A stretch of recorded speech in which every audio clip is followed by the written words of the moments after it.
When we think about counseling, we usually jump to having the right answers, or maybe the perfect technique. But what if the most powerful tool a counselor has is their own character? In this explainer, we're going to dive into a vision for counseling where who the counselor is matters so much more than what they actually do. So let's set the stage a little. I think we've all been there, right? You're in a moment of real pain, and someone offers you a piece of advice that sure is technically correct, but it just feels completely empty.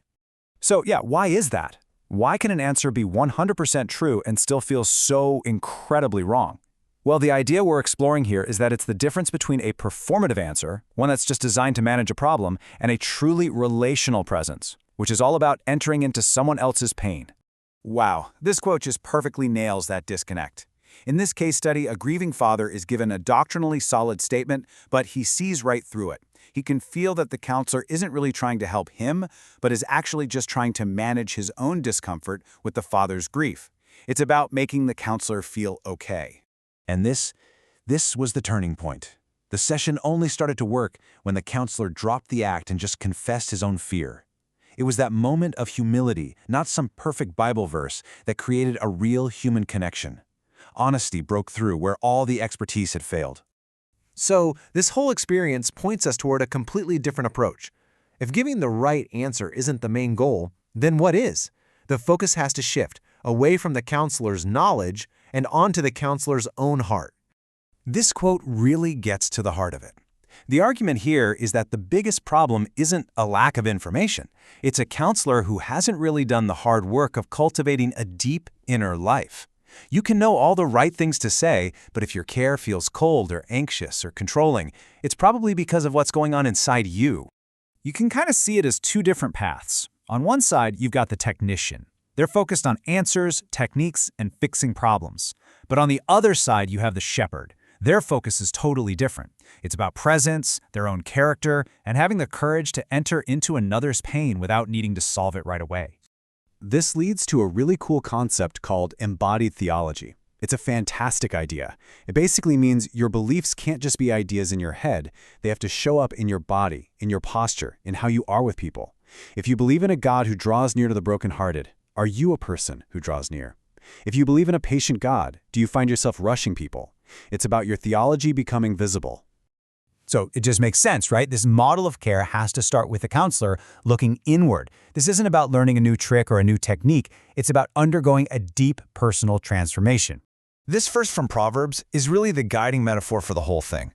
See, the goal isn't just to fix behavior on the surface.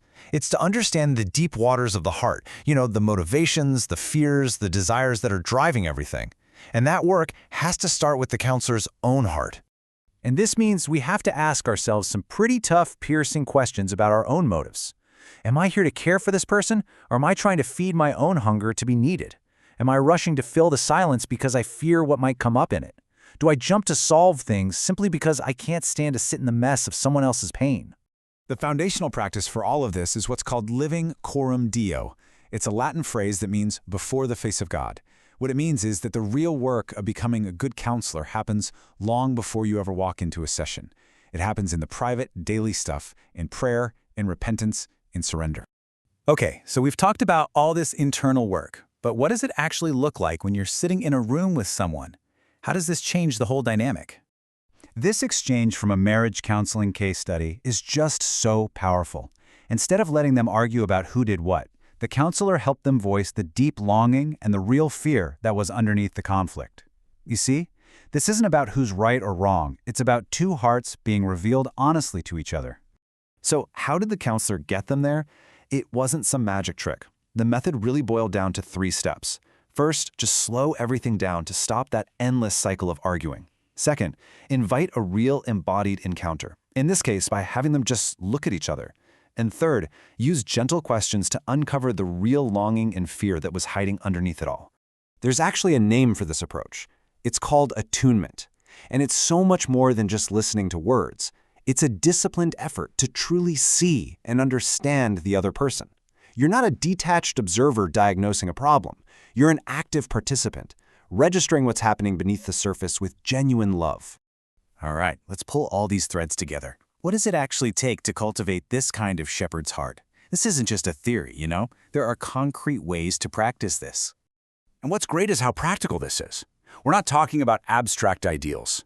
The source material suggests actual practices, like body grounding to manage your own anxiety in the moment, peer consultation so you don't get isolated, lament prayer to be honest with God about pain, and even a post-session examen to reflect on what was going on in you during that conversation. And this quote really brings us to the ultimate goal. All of this self-examination and practice isn't about becoming some kind of super counselor. The whole point is to get your own ego out of the way. The counselor isn't the hero who swoops in to fix everything. Their job is just to bear witness to the one who truly heals. And that leaves us with a final thought to really chew on. This entire model is built on humility and self-awareness. So maybe, just maybe, before we can truly care for anyone else, the most important first step is learning to face our own needs, our own fears, and our own deep reliance on receiving care ourselves.